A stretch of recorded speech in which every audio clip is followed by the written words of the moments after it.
എല്ലാവർക്കും നമസ്കാരം. ഞാൻ ഇന്നൊരു വീഡിയോ ഇടുന്നത് ഏറ്റവും സന്തോഷമുള്ള ഒരു കാര്യം നിങ്ങളോട് പറയാനാണ്. വേറെ ഒന്നുമല്ല, ഗുരുവായൂരപ്പൻ്റെ കുസൃതികൾ.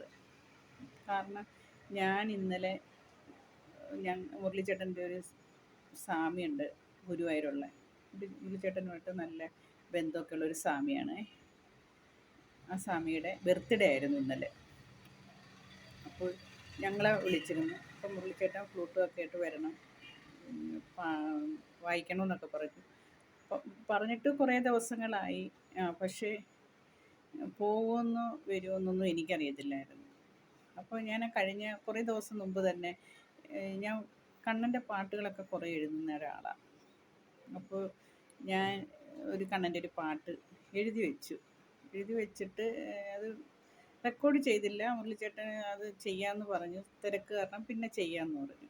അപ്പോൾ ഞാൻ പാട്ടിനകത്ത് ഞാൻ ഉടനീളം കണ്ണൻ്റെ ഒരേ കുസൃതികളും, കണ്ണൻ ബാല്യകാലത്ത് ഓടി നടന്നതും അമ്പാടിയിൽ കളിക്കുന്നതും അങ്ങനെയൊക്കെയുള്ള കുറേ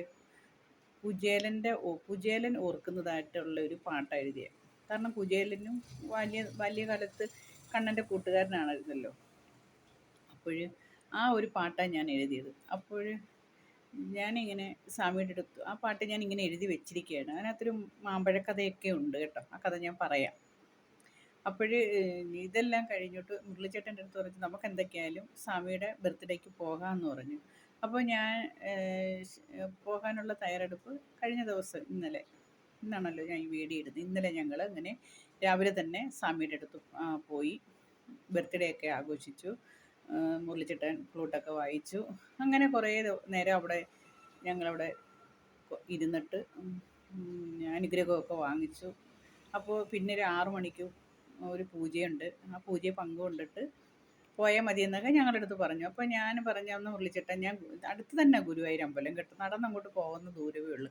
മുരളിച്ചേട്ടൻ ഇവിടെ ഇരിക്കുക, റെസ്റ്റ് ചെയ്യുക, 6 മണി വരെ ഞാൻ വെറുതെ അവിടെ വെയിറ്റ് ചെയ്യണ്ടല്ലോ, ഞാൻ അമ്പലത്തിലൊക്കെ പോയിട്ട് ഞാൻ വരാമെന്ന് പറഞ്ഞു. അങ്ങനെ ഞാൻ അവിടുന്ന് അമ്പലത്തിൽ പോയി. അമ്പലത്തിൽ ചെന്ന് അമ്പലമൊക്കെ കണ്ടു. ക്യൂ ഒന്നും കാണുന്നതൊന്നുമില്ല. അപ്പോൾ ചെന്നപ്പം തന്നെ കയറെന്ന് പറയുന്നു. ഞാൻ പെട്ടെന്ന് തന്നെ ഞാൻ അകത്ത് കയറിയിട്ട് ഞാൻ വലം ചുറ്റാനേ പറ്റുള്ളൂ. ദേവിയെ കണ്ട് തൊഴുതു. അവിടെ ദേവിയുടെ ക്ഷേത്രം ഉണ്ടല്ലോ, അത് കണ്ട് തൊഴുതു. പിന്നെ എനിക്ക് എങ്ങോട്ട് നിൽക്കണമെന്നോ ഒന്നും എനിക്ക് യാതൊരു അറിവുമില്ലേ. അങ്ങനെ പിന്നെ ഒരു ക്യൂ നിൽക്കുമ്പം ആ ക്യൂവിൽ നമ്മൾ നേരത്തെ ടോക്കണൊക്കെ എടുത്തവർക്ക് കാണാൻ വേണ്ടിയുള്ളൊരു ക്യൂ ആയിരുന്നു. ഞാൻ പോയി നിന്നിട്ട് എന്നെ അവിടെ നിന്ന് പറഞ്ഞു വിട്ടു. അത് നേരത്തെ ഒരു തുണ്ടൊക്കെ വേണമായിരുന്നു എന്ന് പറഞ്ഞു. ഞാൻ അവിടെ നിന്ന് പോരുന്നു. അത് കഴിഞ്ഞിട്ട് വീണ്ടും ഞാൻ പുറത്തിറങ്ങിയപ്പം ഒരു ചേച്ചിയെടുത്ത് ചോദിച്ചു, ചേച്ചി എനിക്ക് അകത്ത് കയറാൻ എങ്ങനെ വഴിയെന്ന് ചോദിച്ചു. കാരണം ഞാൻ അങ്ങനെ ഗുരുവായൂർ അമ്പലത്തിൽ പോയിട്ടില്ല. അതുകൊണ്ട് എനിക്ക് അത്ര കുറച്ച് അവിടുത്തെ രീതികളൊന്നും എനിക്ക് അത്ര നല്ലോണം വശവുമല്ല. അപ്പം ചേച്ചി പറഞ്ഞു, ഇപ്പം കയറിയ ക്യൂ കുറവാണ്, വേഗം കയറാൻ പറഞ്ഞു. അപ്പോൾ ഞാൻ പെട്ടെന്ന് തന്നെ അവിടെ ഒരിടത്ത് ചെരുപ്പൊക്കെ ഊരിയിട്ടിട്ട് പെട്ടെന്ന് ക്യൂവിൽ കയറി വരിയായിട്ട് പോയിക്കൊണ്ടിരുന്നപ്പോൾ ഞാൻ മനസ്സിൽ വിചാരിച്ച് എളുപ്പം തന്നെ എനിക്ക് ഗുരുവായൂരപ്പനെ കാണാൻ പറ്റുമെന്ന് വിചാരിച്ചു. അതിന് മുമ്പ് ഞാൻ എൻ്റെ ഫോണ് ക്ലോക്ക് റൂമിൽ കൊണ്ടുവയ്ക്കണമായിരുന്നു. രണ്ടാമത് ഞാൻ ഇറങ്ങി. അങ്ങനെ കുറേ നേരം ഞാൻ അങ്ങോട്ടും ഇങ്ങോട്ടും ഒക്കെ ചുറ്റി നടന്നിട്ട് ഞാൻ അകത്ത് കയറി. അപ്പോൾ മുരളിച്ചേട്ടൻ പറഞ്ഞായിരുന്നു, നമുക്ക് 6:30 മുമ്പ് ഇവിടുന്ന് പോകണം, പൂജയ്ക്ക് തുടങ്ങുമ്പോൾ നമുക്കൊന്ന് അവിടുത്തെ ആ സ്ഥാനം ഒന്ന് കാണിച്ചിട്ട് നമുക്ക് ഇറങ്ങാം. കാരണം വെച്ചാൽ റോഡ് ഭയങ്കര പ്രശ്നമായിട്ടിരിക്കുന്നു. റോഡ് രാത്രിയാകുമ്പോൾ എങ്ങോട്ട് പോകണോ തിരിയണമെന്നൊന്നും ആർക്കും പറ്റത്തില്ല കേട്ടോ. ആ ഒരു കൺഫ്യൂഷൻ ഉണ്ടായതുകൊണ്ട് നമുക്ക് ഇച്ചിരി നേരത്തെ ഇറങ്ങാമെന്ന് വിചാരിച്ചു. അങ്ങനെ പറഞ്ഞു വെച്ചേക്കുന്നുണ്ട്. ഞാൻ സമയം ഇങ്ങനെ നോക്കിക്കൊണ്ടേ 3:30 ആയി. ഞാനൊരു 2:30 വന്നതാണ്. 2:30 കഴിഞ്ഞ് 3:30 ആയി, 4:30 ആയി, 5 മണിയായിട്ടും ഈ ക്യൂ അങ്ങോട്ട് നീങ്ങുന്നില്ല. അമ്പലം അടച്ചേക്കുക. 5 മണിക്കും അമ്പലം അടച്ചേക്കുക. പൂജ എന്തോ കാര്യത്തിനൊക്കെ ആയിട്ട് ഞാൻ ആകെ വിഷമിച്ചു. സമയം പോയിക്കൊണ്ടിരിക്കുമ്പോൾ ഞങ്ങൾക്ക് തിരിച്ച് എറണാകുളത്ത് വരികയും വേണം. ആകെ പ്രശ്നമാവുമല്ലോ. അപ്പോൾ എന്ത് ചെയ്തു, ഞാൻ അവിടെ ഇരുന്നൊരു ചേച്ചിയെടുത്ത് ചോദിച്ചു, ചേച്ചി എത്ര മണിക്ക് കയറാൻ പറ്റും അമ്പലത്തിൽ? അതൊന്നും പറയാൻ പറ്റത്തില്ല. ഇത് 10-14 വരിയുണ്ട്. ഈ വരിയിൽ ആദ്യത്തെ വരി 2 വരിയെ വിടത്തുള്ളൂ. അത് കഴിഞ്ഞിട്ട് പിന്നെ നമ്മളിപ്പോൾ തൊഴുന്ന ക്ഷേത്രത്തിനകത്തോട്ട് കയറിയിട്ടില്ല. നമ്മൾ സാധാരണ ഇരിക്കുന്നിടത്ത് ഇരിക്കുകയാണ്. ഇതിൽ നിന്ന് ഇപ്പുറത്തോട്ട് വന്നാൽ മാത്രമേ അമ്പലത്തിനകത്തോട്ട്, എന്നിട്ടും 12 വരിയുണ്ട്. ആ 12 വരിയും വിട്ടതിന് ശേഷം മാത്രമേ നമുക്ക് കയറാൻ പറ്റത്തുള്ളൂ എന്ന് പറഞ്ഞു. ഞാൻ സമയം അതിക്രമിക്കുന്നത് കൊണ്ട് ഞാനിങ്ങനെ സമയം ചോദിച്ചുകൊണ്ടിരുന്നപ്പോൾ അവർ പറഞ്ഞ്, അങ്ങനെയാണെങ്കിൽ മോളൊരു കാര്യം ചെയ്യ്. ഞാൻ പറഞ്ഞു, ഞാൻ തൊഴുതു, നല്ലോണം കണ്ണനെ നല്ലോണം കണ്ടു, പക്ഷെ എനിക്ക് അകത്ത് കയറിയൊന്ന് കാണണമെന്ന് വീണ്ടും വീണ്ടും മനസ്സിൽ ആഗ്രഹം ഉണ്ടെന്ന് പറഞ്ഞു. അങ്ങനെ വീണ്ടും കയറാൻ വേണ്ടിയാ എന്ന് പറഞ്ഞുകൊണ്ട് അന്നേരം സമയം അതിക്രമിക്കും, നീ പോവണ്ടല്ലേ എന്ന് പറഞ്ഞു. അപ്പോൾ ഞാൻ പെട്ടെന്ന് തന്നെ അവിടുന്ന് ഇറങ്ങി. ഭയങ്കര സങ്കടപ്പെട്ട ഞാൻ ഇറങ്ങുന്നത് കേട്ടോ. കാരണം സങ്കടപ്പെട്ടെന്ന് പറഞ്ഞാൽ അകത്ത് കയറി കാണാൻ പറ്റാത്തതിൻ്റെ ഒരു സങ്കടം എനിക്ക് എൻ്റെ മനസ്സ് നിറച്ചുകൊണ്ട് കേട്ടോ. ഞാൻ ഇറങ്ങി, ഗുരുവായൂരപ്പ ഞാൻ പോവുകയാണെന്നും പറഞ്ഞ് യാത്ര പറഞ്ഞു. ഞാൻ എൻ്റെ ഫോൺ എടുക്കാൻ ചെന്നു. ഫോണും എടുത്ത് തിരിച്ച് ഞാൻ ആ ഫോണ് ക്ലോക്ക് റൂമിൻ്റെ എടുത്ത് കുറേ മാവ് നിൽപ്പുണ്ട് കേട്ടോ. ഞാൻ ആ മാവിലൊക്കെ വെറുതെ ഒന്ന് നോക്കി. കാരണം ഞാനൊരു പാട്ട് എഴുതിയല്ലോ, ആ പാട്ടിനനുസരിച്ച് ആ മുറ്റം നിറയെ ഗുരുവായൂരപ്പൻ്റെ അമ്പലം മുറ്റം നിറയെ മാവാണ് നിൽക്കുന്നത് കേട്ടോ. ഞാനത് മാവിൽ നോക്കിയിട്ട് അങ്ങും ഇങ്ങുമൊക്കെ ഓരോ മാങ്ങയെ കാണുന്നുള്ളൂ. അപ്പോൾ എൻ്റെ മനസ്സിൽ ഞാൻ എഴുതിയ പാട്ടിന് അർത്ഥമുണ്ടായി, ഇതൊക്കെ ഉള്ളതാണ്. എൻ്റെ മനസ്സിൽ അങ്ങനെ ഒരു തോന്നലും ഉണ്ടായി. ഞാൻ ഇങ്ങനെ ആ ക്ലോക്ക് റൂമിൻ്റെ മാവിൻ്റെ അടുത്തോട്ട് ഇങ്ങനെ വന്നപ്പോൾ കാണാം ഒരു മാങ്ങ, ഒരു പഴുത്ത മാങ്ങ എൻ്റെ മുന്നിൽ വന്ന് വീണ്. ആ മാങ്ങയാണിത്, ഗുരുവായൂരപ്പൻ്റെ തിരുമുറ്റത്ത് വളർന്ന ഒരു മാങ്ങ. അതിനു വേണ്ടിയാണ് ഞാനിന്ന് വീഡിയോ ഇടുന്നത്. അതുമല്ല, അതിലും നടക്കുന്ന വേറൊരു സംഭവം കൂടെ, ഗുരുവായൂരപ്പൻ്റെ ഒരു കുസൃതികളാണെന്ന് തന്നെ പറയുന്നുണ്ട്. ഒരു മാങ്ങ എനിക്ക് എൻ്റെ കയ്യിലോട്ട് തന്ന് കണ്ണൻ. ഇതിൽ കൂടുതൽ എന്തോ വേണം കൃഷ്ണ ഗുരുവായൂരപ്പ, ഇതിൽ കൂടുതൽ കണ്ണനെ കണ്ടതിന് തുല്യമായി. ഞാൻ അങ്ങനെ തിരിച്ച് ചെന്നപ്പോൾ എനിക്ക് മുരളിച്ചേട്ടൻ എൻ്റെ കയ്യിൽ എടുത്ത് തരുന്ന ഒരു വലിയൊരു കാര്യമുണ്ട് കേട്ടോ.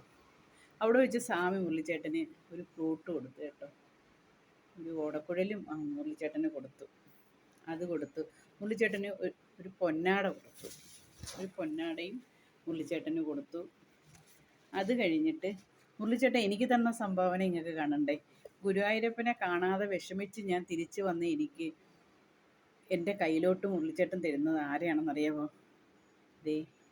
സാക്ഷാൽ ശ്രീ ഗുരുവായൂരപ്പനെ താണ്ട എടുത്തോന്ന് പറഞ്ഞുകൊണ്ട് എൻ്റെ കയ്യിലോട്ട് തന്ന്.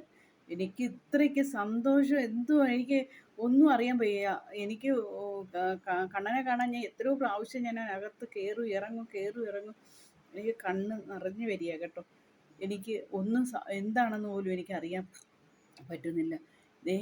കണ്ണനെ എൻ്റെ കയ്യിലോട്ട്, ഗുരുവായൂരപ്പനെ, സാക്ഷാൽ ശ്രീ ഗുരുവായൂരപ്പനെ എൻ്റെ കയ്യിലോട്ട് എന്താ പിടിച്ചോന്ന് പറഞ്ഞുകൊണ്ട് എനിക്ക് തന്ന്. കൃഷ്ണ ഗുരുവായൂരപ്പ, ഇതിനു വേണ്ടി ഞാൻ ഈ വീഡിയോ ഇട്ടേ. നടന്ന സംഭവങ്ങൾ തല പെരുത്തു. എനിക്ക് ശരീരമെല്ലാം ഒരുമാതിരി വരിക ഇപ്പം തന്നെ ഇത് പറയുമ്പം തന്നെ കേട്ടോ. ഭയങ്കര സന്തോഷം. രണ്ടാമത്തെ അനുഭവമാണ് എനിക്കിത്. ഗുരുവായൂരപ്പൻ്റെ നിറയെ പാട്ട്. എൻ്റെ കണ്ണനെക്കുറിച്ച് ഞാൻ എഴുതാത്ത ഒരു ദിവസവും ഇല്ല. എൻ്റെ മുരളിച്ചേട്ടൻ്റെ യൂട്യൂബ് എടുത്ത് നോക്കിയാൽ കണ്ണൻ്റെ കാര്യങ്ങൾ ഏതെല്ലാം വിധത്തിൽ എനിക്ക് എഴുതാൻ പറ്റുമോ അതെല്ലാം വിധത്തിൽ ഞാൻ എഴുതിക്കൊണ്ടേയിരിക്കുന്ന ഒരു വ്യക്തിയാണ് കേട്ടോ.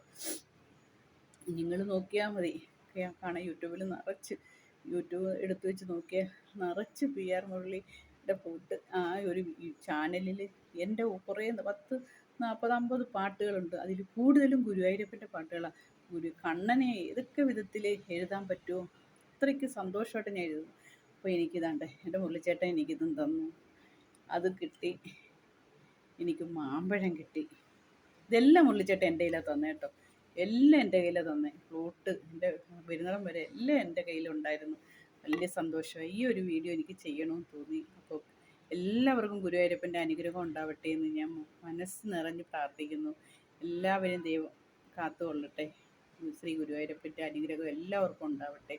ആർക്കും ഒരബദ്ധം ഒന്നുമില്ലാതെ എല്ലാവർക്കും സ്നേഹവും സമാധാനവും കിട്ടട്ടെ എന്ന് ഗുരുവായൂരപ്പനെ ഒന്നും കൂടെ ഞാൻ കാണിക്കാം. കണ്ട, തൊഴുതോളൂ. ഇത് ഗുരുവായൂരപ്പൻ, സാക്ഷാൽ ശ്രീ ഗുരുവായൂരപ്പനാണ് കേട്ടോ. ഗുരുവായൂരപ്പൻ.